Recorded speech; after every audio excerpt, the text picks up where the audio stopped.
Okay, we're going. So whenever you're ready to start, and I can cut this part out. All right. Hi, Wait. I want to do this. I want to make sure we've got good lighting. Woo. Yeah, that's better. Ready? Yeah. Okay. Welcome to the Inspired Lawyer Podcast. I'm here with Michael Santos. I'm sitting in his office. You can see his signs behind me.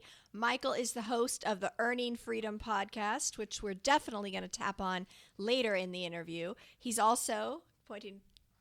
It's confusing. He's also the prison professor, your guide for preparing to prison and beyond. So definitely listen. This is going to be a fascinating story. So, Michael, why don't we start and talk about that moment about your arrest and when you became aware that your life was going to change forever? First of all, I want to say thank you, Miranda, for having me on The Inspired Lawyer. I've got a lot of respect for lawyers and all of your audience, and I will absolutely tell you about that arrest. I was a guy who made a lot of bad decisions when I was in my early 20s. Those bad decisions eventually turned criminal when I began trafficking in cocaine. And I was arrested on August the 11th, 1987. And I can tell you that when you're arrested and facing a sentence of life without the possibility of parole, you're certainly aware that your life is changing. And mine was starting on a downward spiral at that moment. What did that feel like in that moment? Well, I'd never been in custody before, never been in the criminal justice system in that way before, other than, just bad decisions that kids make. I was afraid, but I really wasn't ready to start changing my life yet. At that moment, there was only one thing I wanted, and that was to get out of prison, or get out of jail. That was the only thing I was thinking of, and I had a lawyer, unlike I suspect the lawyers who are listening to your podcast, that was giving me bad information. He was telling me there's a big difference between an indictment and a conviction, and with the right amount of money we can win. And even though I knew that I was guilty of every charge brought against me, the only thing I wanted to hear was he's going to get me out. And that bad guidance in my case led me to continue making a series of decisions that didn't make it better, but actually exacerbated my problems. How old were you at the time? I was 23 when I was taken into custody. Oh, that's a young man. All right. Talk to me about the Socrates story you've alluded to before. What's that?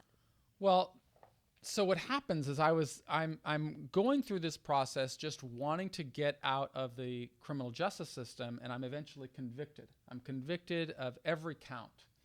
And it was at that moment that I realized I'm really in trouble, and you start to pray, and I'm asking God for guidance. Not to get out of jail, because I know I'm not going to get out of jail at this point, but just give me the strength to get me through this journey.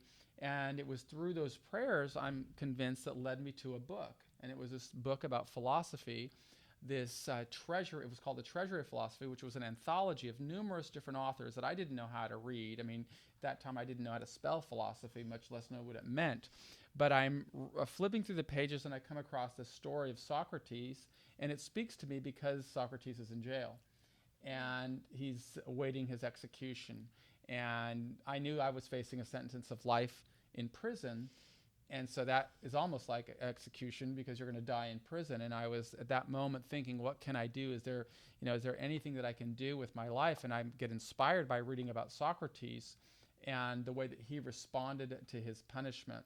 His response to the punishment spoke to me in such a way that says I've got to stop thinking about myself and my own problems, but rather think about the broader society and the role that I have in influencing that society, and stop thinking about what challenges I have, but start thinking about the people with whom I want to connect. And I wanted to connect with you, Miranda. I mean, back then, 27, 28 years ago, when I was locked in that jail cell, I was thinking about law-abiding, contributing citizens, leaders like everybody in your audience, and said, is there anything I can do while I'm in here, anything at all, that would cause law-abiding citizens to see me not for the bad decisions that put me in here, but rather how I've responded.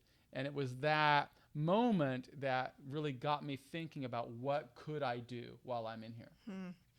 That's interesting. So you can pinpoint a really specific moment where you had this I think that is a message that translates into anybody who pursues success or pursues a path to excellence. There comes a moment that anybody can define when they drew a line in the sand and said, I'm going to do everything within my power to achieve this objective. I suspect that all of the members of your audience who are lawyers, they were in school and they said, I want to be a lawyer. And they knew what they had to do. They had to study and do well in high school and then pass the LSAT and then do well in law school and then pass the bar. I mean, there was always this measurable steps, incremental steps that they could take. And that was the same thing for me. There was a line that I drew in the sand, and it was reading Socrates. And let's get real. So I don't know exactly how you spend your days in prison, but the days are passing. I'm sure you while away the hours one way or the other. Were you taking small steps to create yourself? Did you look out into the future and think, but you had a life sentence. Did you ever think you'd get out? So actually, I was facing a life sentence. Okay. The judge sentenced me to 45 years, which I didn't understand what that meant when I was 23. I later learned that if I stayed out of trouble in prison, I could satisfy that 45 years in 26 years. But I didn't even know what that meant because I hadn't been alive for 26 years. So you start projecting then, well, what's the best possible outcome for me? What's going to be the best possible outcome for me? And then I started thinking, well, it's not important what I think, it's important what Miranda thinks. Society thinks. Okay, because it's the masterminds, the leaders in society that I'm going to connect with. What can I do while I'm in here that would cause those people to see me as something differently? And projecting that way into the future gave me the roadmap. It gave me the recipe. It became my compass because I recognized, I began to introspect and think, what would they expect? They would want me, the three-pronged approach that I came up with was one, they would want me to focus on education. They would want me to focus on building a support network of other people who would believe in me. They would want me to focus on contributing to society in a meaningful, measurable way. And if I could achieve those three objectives, I believed I could have a best possible outcome when I got out. Wow. And so that's what I focused on from that moment. Every step of the way, every decision I made was either going to lead me in the direction of one of those three prongs or take me away from it. If it was going to take me away, I wasn't going to take that step. And so I had a very clear path. Yeah. And then I had to break it down because I couldn't contemplate 26 years, so I had to set a very clear timeline on it. So I said, within 10 years, I'm going to clearly define that and make it self-evident that I'm after education, I'm after contributing to society, I'm after building a support network. So I said, within 10 years, I will have a university degree because that's what Miranda would measure whether I had an education or not. Number two, I would publish something because that would be one way that would be self-evident I want to contribute to society. Number three, I would find at least 10 people that I don't know and that don't know me and persuade them to believe in me. Persuade them not to see me as a coke dealer, even though I'm serving a lengthy sentence in prison, but rather as an individual who is absolutely committed to reconciling with society.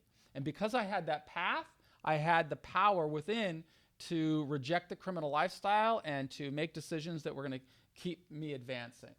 Okay, I got to hit these are really great points. I got to hit these. So one, what I heard you say and what I know to be true for myself is the vision keeps driving you forward. The vision, the intentionality is like the rudder to keep you moving. That's so important. Our minister the other day was talking about sheep, and he was talking about how sheep are so scared, and he says they can't see, and it just hit me like a ton of bricks. Having a vision keeps you from being afraid. That's one thing. Two, I heard you say you wanted credibility. So when you said you'd get a university education, I'm translating that as credibility. The letters after your name, so to speak.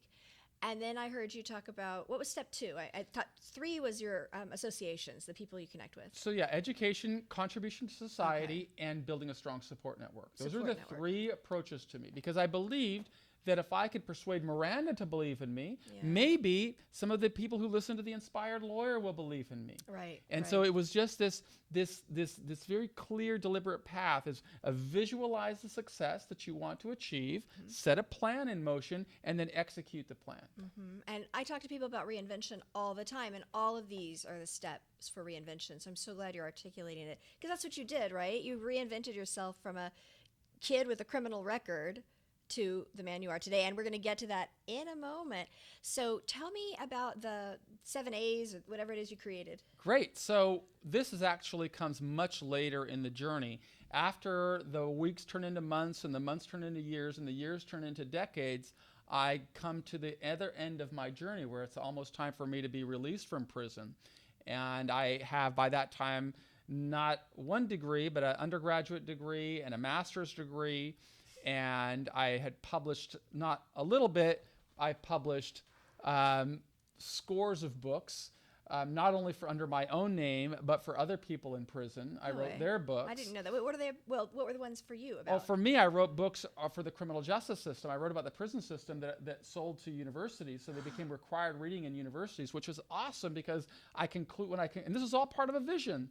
But when I concluded my obligation to the Bureau of Prisons, 3 weeks later, I was hired at San Francisco State University to be a professor, and the guy who hired me had read my books when he was in college. No. So he hired me to come to University of San Francisco, or San Francisco State University, I'm sorry. And then it was the end of my journey. I said, I want to show other people that regardless of what bad decisions they've made in the past, what struggles they're going through today, the plan is, as you said, visualize, plan, execute, and you can become anything you want. You can always overcome. And so I wanted to show other people how to do it. And that was that passion to want to do that led me to come up with my program, which you called the Straight A Guide. That's one of the courses. And the Straight A Guide is, first, an individual's got to identify his values. In my case, I knew I wanted to be connected to society. And two, once an individual defines how he's going to connect to society, in my case, it was education, contribution to society, and building a support network, I had to set very clear goals. So those are the prerequisites. You got to go to undergraduate school before you can go to law school. Well, you got to set your values and you got to have clear goals before you can embark upon the Straight A Guide. But once you've set your values and you've set clearly defined goals with clearly defined timelines, the next step is you got to do it with 100% commitment to success. That's what I define as having the right attitude. The first A is you got to have the right attitude. The second A, and the right attitude, is 100% commitment to success as we define success with our values and goals. After attitude, it's aspiration. You've got to be able to visualize yourself as the success that you say that you want to become. I always saw myself as being able to come out of society, out of prison, put on a suit and tie, and nobody would know I served a day in prison unless I told them. So that was my aspiration. 3, you've got to take action. You can't be just the guy that's full of happy talk. You got to be the person who does it. So there are incremental action steps that take you along the way. So the third A is action. The fourth A is accountability. You've got to hold yourself accountable every step of the way. And since I had a very clearly defined timeline, I knew I was going to serve 26 years. I knew exactly what I had to do along the path. So you've got to hold yourself accountable along those steps. The fifth A is awareness. You've got to be aware of opportunities. The opportunities that I seized were available to everybody else in prison with me, but they weren't on this path, so they didn't see them. Right. So I was aware, and because I was aware, I could seize opportunities that others didn't recognize. But something magical happens when you're on this path. The world becomes aware of you. And people began having a vested interest in me and wanted to help me succeed. And so they'd open opportunities, and those opportunities would open more. And that allowed me to live a life of meaning and relevance, even while I was locked inside the bowels of America's prison system. But that awareness resulted not only in getting my first job at the university, but when I came out, I had a really strong vision of how I'm going to succeed outside. And that is part of the achievement. You have to celebrate every achievement along the way. So the 6th A is achievement. The 7th A is appreciation. You've got to show your gratitude for the blessings that come our way by sowing these seeds back. And because I wanted to do that, I created this course that I use to teach people in prison, and I use actually also in other areas as well, because this is not a prison story. This is a story of human life, just like the Inspired Lawyer, which talks about reinventing the way you practice life. This is a message that's universal. I would love to say I invented the Straight A Guide, but that would not be accurate. The reality is this is the path of leadership regardless of where you are. We all go through struggle. Mine just happens to be told through the context of 26 years in prison. And what a context is that? Okay, so now let's jump to release. So you get out and you go work at San Francisco State. And how long have you been out now? 3 years, a little over 3 years. Wow. Okay, and tell us everything you've accomplished. So I got out of prison. I got married when I was in prison. My wife, Carol, is awesome. She's my greatest success story. She came into my life, and we decided we were going to build our lives together, and I was going to work to heal people in prison and so on, and she became a nurse. How did she come into your life? So she read through my writing. I wrote a number of books, as I said. Some student who had read one of my books was reaching out, researching me, and he found Carol because we went to high school together. Oh, I didn't know you knew Yeah, her before. but she had the good sense to stay away from me when I was a kid. Okay, all right. So we had no relationship at all. But she was coordinating our 20-year reunion.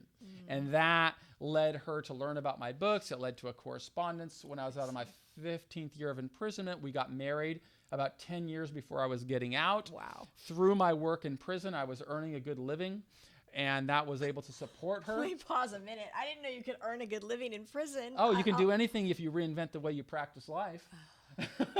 So, yeah, I wrote a number of books, and they generated revenues, and those revenues, I was able to support Carol completely so that she went to school. She became first a certified nurse's aide, then a licensed vocational nurse, then a registered nurse, then a Master of Science in Nursing, and now she's getting her doctorate in nursing. And she's a professor right here at the University of San Francisco's Orange County campus. So she's my partner, and I got out of prison, and I told her, I said, okay, I crushed it in prison. I got to do better out here in society. I've got to show people how they can do it. But in order to do that, you've got to have validity. You've got to have authenticity. So I told her, I said, within 5 years, I'm going to make my first $1 million. And I came out with a 000 credit score. But I said, I'm going to do all these things because that's the way I'm going to change people's lives. Not because I want to live a life of profligacy, but rather that's the way that I'm going to change more people's life. I got to show them that it's real and it's authentic. And so I said, within 5 years, that's what I'm going to do. And now it's been 3 years. We've got about $1.8 million in real estate. And, we're just making it happen. Unbelievable. Unbelievable. And let's go back to the beginning where we met. We met through my other podcast, Lawpreneur Radio. Michael was a fan and reached out to me. I couldn't have been more flattered. So we had lunch and became friends, and we did some things together.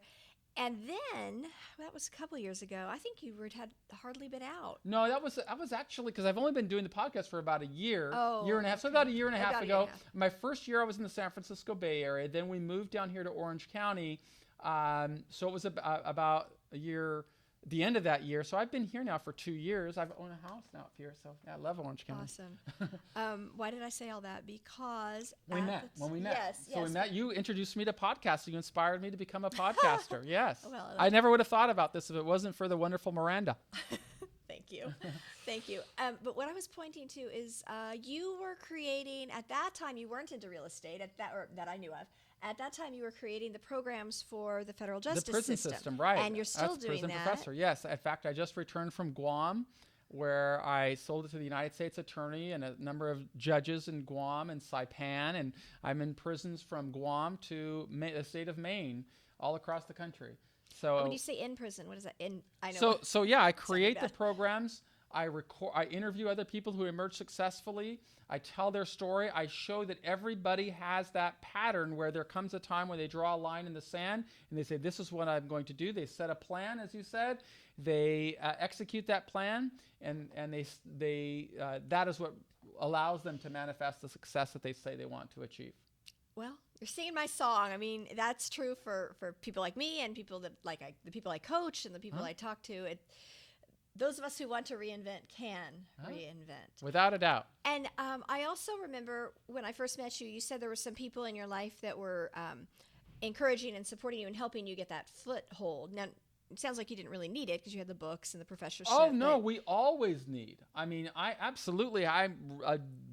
a big proponent in building strong networks and mentors, and those mentors and networks open opportunities for me, and I try to bring value to those people, and they bring 10x 100x the value to me, and I just keep trying it. That's the cycle. That's the circle of success.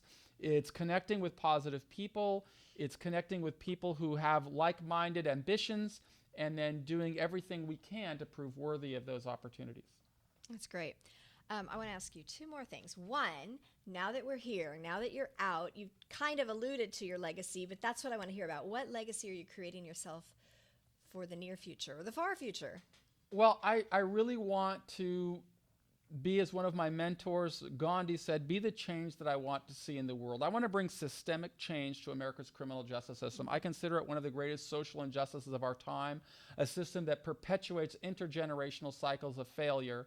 And I want to show people that are going through that struggle that we all have the power within to become something more.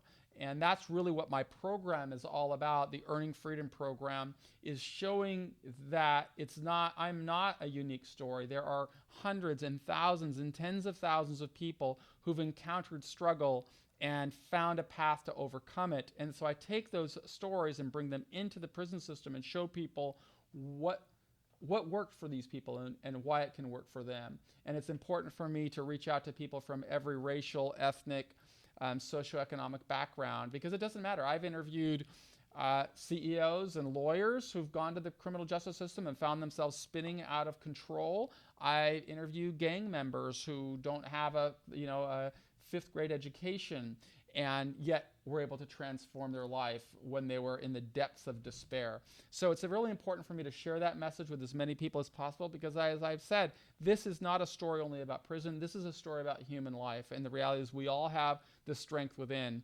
to reinvent the way we practice life. Well, absolutely. That brings us to a wonderful close. So Michael is one of the most enthusiastic, driven, but in a good way, not in a hard driving way, but in a infectious, contagious way, person that I've ever met. And I don't know if it's those qualities that had you be here, or it's because of your commitment that has you bring those qualities to every day. But either way. Yeah, well, I can say that we're all a product of the journeys that we pursue and the people who influence and mentor us and master. And I was blessed to be exposed to Socrates and Gandhi and Viktor Frankl and so many others that helped me see I have the power within to overcome the struggles that I created. Yep. Well, on that note, I thank you so much for being part of this. Thank you. Thank you all for allowing me to participate on The Inspired Lawyer and reinventing the way we practice life. Yes. And if any of you, please check out his podcast, obviously Earning Freedom Podcast. Search Michael Santos on the internet. He's got a great website, michaelsantos.com. Anything else you want to Facebook, promote? YouTube, everywhere. I'm inspiring people as best I can and love to connect. And for me, go to theinspiredlawyer.com. I would love to talk to you. If you want to click on my calendar link there under the speaking or coaching session, I'll give you 15 minutes. I would love to talk to you. I'd love to hear what you're suffering with, what your celebrations are. So just please connect with me, and I look forward to hearing from you. Thanks. Thanks.